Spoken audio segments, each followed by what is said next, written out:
بسم اللہ الرحمن الرحیم۔ شروع اللہ کے نام سے جو بڑا مہربان نہایت رحم والا ہے۔ السلام علیکم۔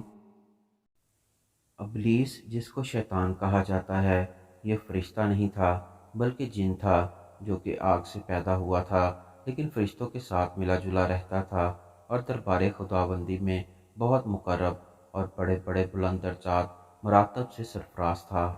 حضرت کعب احبار رضی اللہ تعالیٰ عنہ کا بیان ہے کہ ابلیس 40,000 برس تک جنت کا خزانچی رہا اور 80,000 برس تک ملائکہ کا ساتھی رہا اور 20,000 برس تک ملائکہ کو واعظ سناتا رہا اور 23,000 برس تک مقربین کا سردار رہا اور 1,000 برس تک روحانین کی سرداری کے منصب پر رہا اور 14,000 برس تک عرش کا طواف کرتا رہا، اور پہلے آسمان میں اس کا نام عابد اور دوسرے آسمان میں صہد اور تیسرے آسمان میں عارف اور چوتھے آسمان میں ولی اور پانچویں آسمان میں تقی اور چھٹے آسمان میں خازن اور ساتویں آسمان پر عزرائیل تھا، اور لوح محفوظ میں اس کا نام ابلیس لکھا ہوا تھا، اور یہ اپنے انجام سے غافل اور خاتمے سے بے خبر تھا۔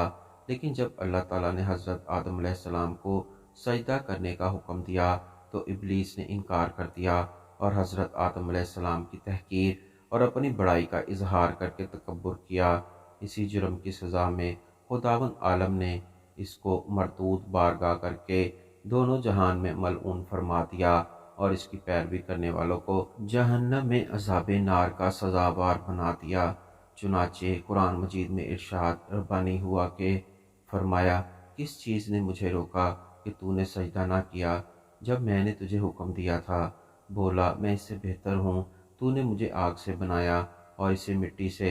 فرمایا، تو یہاں سے اتر جا، تجھے نہیں پہنچتا کہ یہاں رہ کر غرور کرے، نکل، تو ہے ذات والوں میں۔ بولا، مجھے فرصت دے اس دن تک اٹھائے جائیں۔